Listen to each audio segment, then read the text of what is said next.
Hello guys, तो फिर आपका स्वागत है खान कोचिंग ऑफिशियल में। और हम आपके लिए लेकर के आए हैं टेंस और कंप्लीट टेंस पढ़ाएंगे आपको हम। जितने भी टेंस होते हैं 12 टेंस होते हैं। तो देखिए, सबसे पहले समझते हैं हम मेनली टेंस कितने टाइप्स के होते हैं। तो दोस्तों, टेंस 3 टाइप्स के होते हैं। नंबर 1 प्रेजेंट, पास्ट और फ्यूचर। प्रेजेंट का मतलब होता है जो चल रहा है वो प्रेजेंट है, जो बीत गया वो पास्ट है, और जो आने वाला है वो फ्यूचर है। तो इन सब के यानी प्रेजेंट, पास्ट, फ्यूचर के 4 पार्ट्स होते हैं, 4 पार्ट्स होते हैं। प्रेजेंट के 4 पार्ट्स होते हैं, पास्ट के भी 4 पार्ट्स होते हैं, फ्यूचर के भी 4 पार्ट्स होते हैं। तो प्रेजेंट के 4 पार्ट्स कौन कौन से होते हैं? Present indefinite, present continuous, present perfect, present perfect continuous. और पास्ट के इसी तरीके से 4 पार्ट्स होते हैं, past indefinite, past continuous, past perfect, past perfect continuous. ऐसे ही फ्यूचर के भी 4 पार्ट्स होते हैं बच्चों, future indefinite, future continuous, future perfect, future perfect continuous. तो हम स्टार्ट करते हैं सबसे पहले पहला टेंस, जिसका नाम है प्रेजेंट इंडेफिनिट टेंस। तो सबसे पहले हमें जानना है कि इसकी आइडेंटिफिकेशन क्या होती है, कैसे पहचानेंगे हम कि ये कौन सा टेंस है। तो आइडेंटिफिकेशन से हम पहचानेंगे। तो देखिए, आइडेंटिफिकेशन क्या होती है? आइडेंटिफिकेशन का मतलब होता है पहचान। तो इसकी पहचान होती है यानी आइडेंटिफिकेशन होती है ता है, ती है, ते हैं। ईटीसी का मतलब होता है आदि, वर्ड्स का मतलब शब्द, आदि शब्द। आर फाउंड का मतलब पाए जाते हैं। In the end, E N D, end का मतलब होता है अंत। इन द एंड, अंत में। ऑफ दिस टेंस, इस टेंस के मतलब इस टेंस के अंत में ता है, ती है, ते हैं आदि शब्द पाए जाते हैं। तो दोस्तों, हर टेंस के अंदर 3 रूल्स होते हैं। नंबर 1 रूल ऑफ अफर्मेटिव, दूसरा रूल ऑफ निगेटिव, और तीसरा होता है रूल ऑफ इंटेरोगेटिव। तो पहले आज हम कर रहे हैं रूल ऑफ अफर्मेटिव, कल इंशाल्लाह करेंगे rule of negative and interrogative. तो रूल ऑफ अफर्मेटिव क्या होता है प्रेजेंट इंडेफिनिट टेंस का? तो रूल ऑफ अफर्मेटिव होता है प्रेजेंट इंडेफिनिट टेंस का। इसमें 2 पॉइंट होते हैं दोस्तों। वो पॉइंट क्या है? Number 1, with singular subject S या ई एस इज यूज, मतलब सिंगुलर सब्जेक्ट के साथ एस या ई एस हम वर्ब की फर्स्ट फॉर्म में लगाते हैं। दूसरा पॉइंट है हमारा विद प्लूरल सब्जेक्ट एस या E S is not used, मतलब वर्ब की फर्स्ट फॉर्म में प्लूरल सब्जेक्ट के साथ एस या ई एस नहीं लगाया जाता है। फॉर्मूला क्या होता है दोस्तों? फॉर्मूला होता है सब्जेक्ट प्लस वर्ब की फर्स्ट फॉर्म, एस या E S plus object plus other word. तो एग्जाम्पल देखिए इसके। पहला एग्जाम्पल क्या है? पहला एग्जाम्पल है वह रोजाना स्कूल जाता है।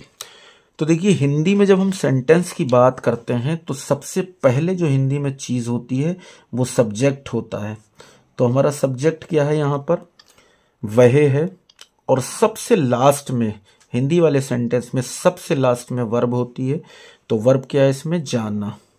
तो ये हमारी वर्ब हो गई। और वर्ब से ठीक पहले दोस्तों होता है आपका ऑब्जेक्ट। बस आपको 3 चीजें पहचानना है सेंटेंस के अंदर हिंदी में, एक सब्जेक्ट, दूसरा वर्ब और तीसरा ऑब्जेक्ट।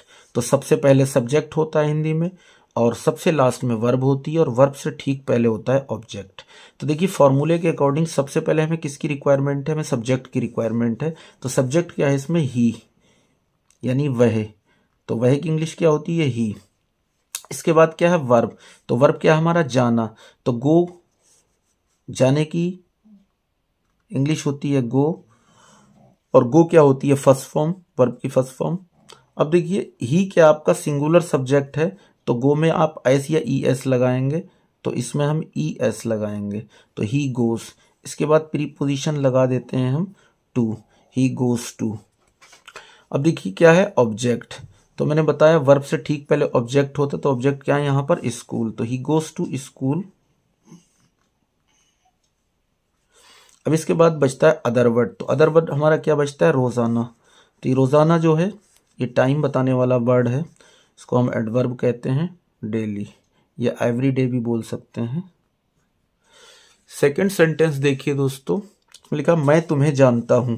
तो इसमें सब्जेक्ट क्या है हमारा? मैं, सब्जेक्ट, और वर्ब क्या है? जानना। और वर्ब से ठीक पहले जो होता है वो ऑब्जेक्ट होता है। तो सब्जेक्ट फॉर्मूले के अकॉर्डिंग सबसे पहले हमें सब्जेक्ट की रिक्वायरमेंट है, उसके बाद वर्ब, तो वर्ब क्या है, जानना, तो जानने की क्या होती है, नो, KNOW, नो मीन्स जानना। तो सब्जेक्ट यह हमारा प्लूरल है, प्लूरल के साथ वर्ब में एस या ES नहीं लगाएंगे। इसके बाद क्या है, ऑब्जेक्ट फॉर्मूले में, तो फॉर्मूले में ऑब्जेक्ट है, तो हमारा ऑब्जेक्ट क्या है, तुम है, तो I know you, full stop. Last sentence अपना क्या है दोस्तों, लास्ट सेंटेंस है मेरा भाई कक्षा में अंग्रेजी बोलता है। तो इसमें सब्जेक्ट क्या है, सब्जेक्ट इसमें है दोस्तों मेरा भाई, और वर्ब क्या है इसमें, वर्ब है बोलना, और बोलने से ठीक पहले क्या है, अंग्रेजी, तो ये आपका हो गया ऑब्जेक्ट। तो पहले सब्जेक्ट की जरूरत है हमें, सब्जेक्ट क्या है, मेरा भाई, तो मैं लिखूंगा माई ब्रदर। इसके बाद हमें वर्ब की जरूरत है फॉर्मूले में, तो वर्ब क्या, बोलना, बोलने की होती है स्पीक।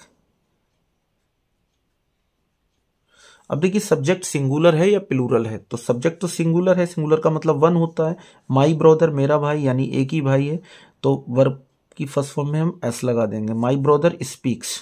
इसके बाद किसकी जरूरत है हमें, ऑब्जेक्ट की, तो ऑब्जेक्ट क्या है, ऑब्जेक्ट है हमारा अंग्रेजी, माई ब्रदर स्पीक्स इंग्लिश।